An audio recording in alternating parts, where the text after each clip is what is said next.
The Lord appeared to Abraham near the great trees of Mamre, while he was sitting at the entrance to his tent in the heat of the day. Your question here was about Mamre. Right. Any historical significance? That's my question. I don't know if Mamre is significant in this story. Okay. What I do know is that the oaks of Mamre is significant. All right. I also know that oak trees and other trees, like cedar trees in the Old Testament, are quite significant. So we are going to read some passages about oak trees, and I think you're going to be surprised. The oak trees are way more interesting than most people realize. Oh, I already know that. Oh, good. What do you know?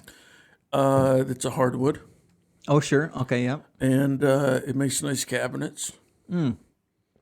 Indeed. That's it. Okay. Well, the Oaks of Mamre, according to the book of Genesis, was a place near Hebron in the ancient land of Canaan, present-day West Bank. Hebron was one of the cities that was later cleared of the Anakim in Joshua 11. Interesting. So at one point in time, there were giants, offspring of the Nephilim, that were located there. I don't think that's significant to the story, though. Now, about the oak trees, though. Large oak trees were places of divine presence or healing, as their bark and sap were used medicinally. Bark extract was used as an antiseptic as well as a cure for various skin ailments, and it's also been used to treat gastrointestinal issues. Is that real? That's real. Like we can do that today? Oh, I don't know if like modern medicine has verified that these things okay. That's what I was wondering. are indeed useful, but that's Okay. in ancient times what they were used for. I do know that certain trees, like the willow tree, does have aspirin in the bark. Oh, So some people will actually use extract of the bark as a sedative of some nature or a painkiller. okay. Let's read some really interesting passages about oak trees. Okay. The first is Judges 9:37. Can you read that? Gal spoke again and said, Behold, people are coming down from the highest part of the land, and one company comes by way of the diviner's oak. Dun, dun, dun. The diviner's oak is an obvious name, right? It's an oak tree in which a diviner was associated with, a magician, Okay. we would say. There's a long-standing tradition that the oak trees are somewhat mystical because they live so long. Oh, okay. For example, even in my front yard, there was an oak tree that was over 300 years old before it, met its demise. However, in the ancient world, because of the age of certain cedars and oak trees, they were considered semi-divine sometimes, or even magical, because they kind of defied the laws of aging, if that makes sense. And because their sap and their bark had so many medicinal uses. So, for example, the sap would be used even to treat the gums of soreness. Okay. Cedar tree sap. And then, I'm sorry, does this actually work? Yeah. Okay. So some of Yeah. these actually work. Oh, yeah. Yeah, and they also used to take when the sap was kind of tarred up, the cedar sap, when it was real hard, they would actually stick that in the holes of their teeth to plug it, and it would count as an antiseptic. It helped with the pain, and it helped to keep items out of the teeth. Oh. Really interesting. And there was types of resins and gums and whatnot that were made from tree. So there were like dentists back then. Yeah. Okay. Yeah, there's lots of incantations, too, for dealing with Man, tooth I bet pain. they were a lot cheaper than they are now. Yeah. Well, I mean, the diviner still needed to be paid, right? Yeah. I don't know what they were paid in. Probably virgins. Actually, that might be right. Oh, great. I mean, that's a very likely possibility. Okay. Well, let's read 1 Kings 13:11 through 15. Now there was a certain old prophet living in Bethel, whose sons came and told him all that the men of God had done there that day. They also told their father what he had said to the king. Their father asked them, which way did he go? And his sons showed him which road the man of God from Judah had taken. So he said to his son, saddle the donkey for me. And when they had saddled the donkey for him, he mounted it and rode after the man of God. He found him sitting under an oak tree and asked, are you the man of God who came from Judah? So here's an interesting situation where the prophet in this particular story finds a resting place under the tree, a fitting place for a prophet.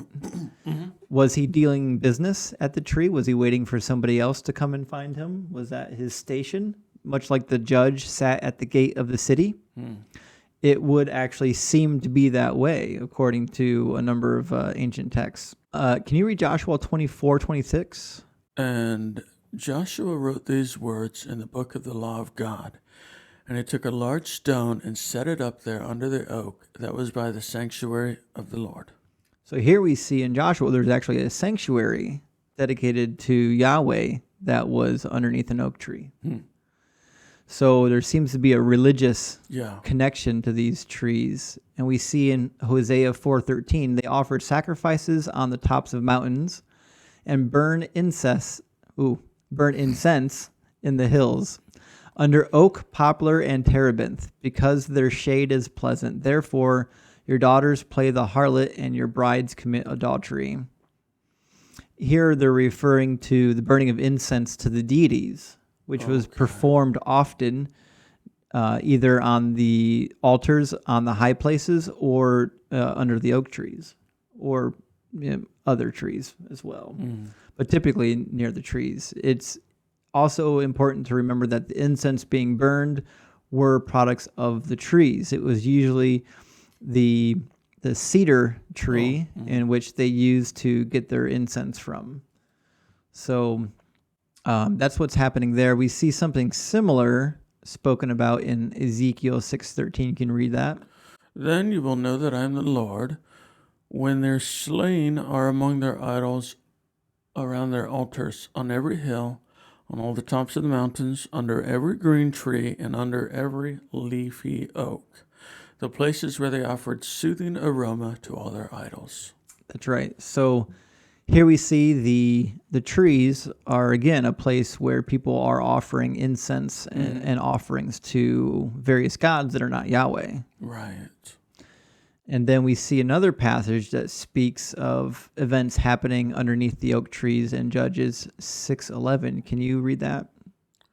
Then the angel of the Lord came and sat under the oak that was in Ophrah, which belonged to Joash the Abiezrite, as his son Gideon was beating out wheat in the winepress in order to save it from the Midianites.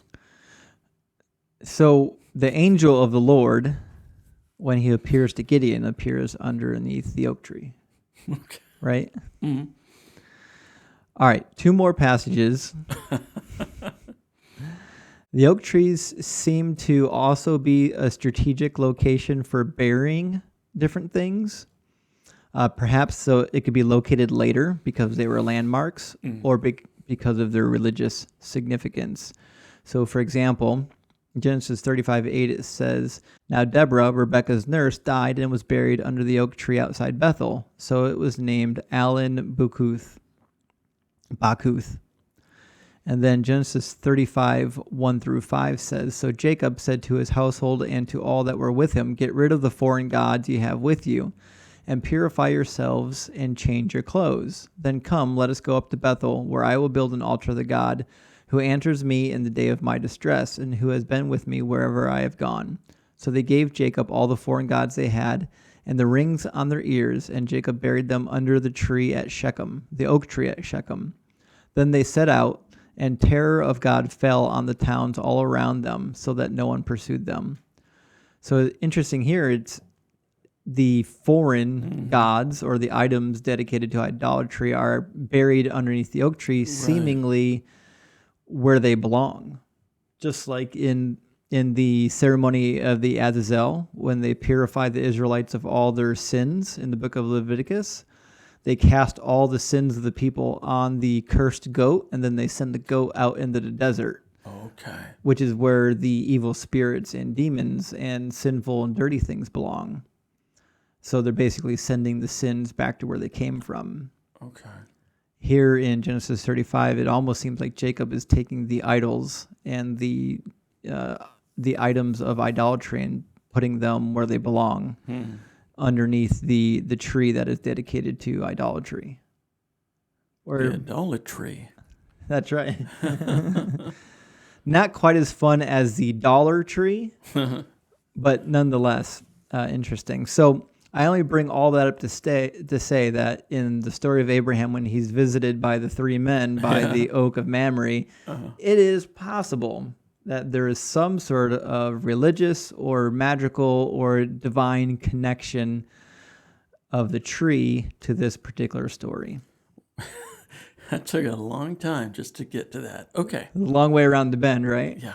But the problem is, if you say something like, oh yeah, the trees are thought to be religious, divine medicinal symbols in the Old Testament, and then you just move on, people are like, what? Where do you get that from? Yeah. That's one of the statements I feel like you kind of need to qualify. Mm-hmm.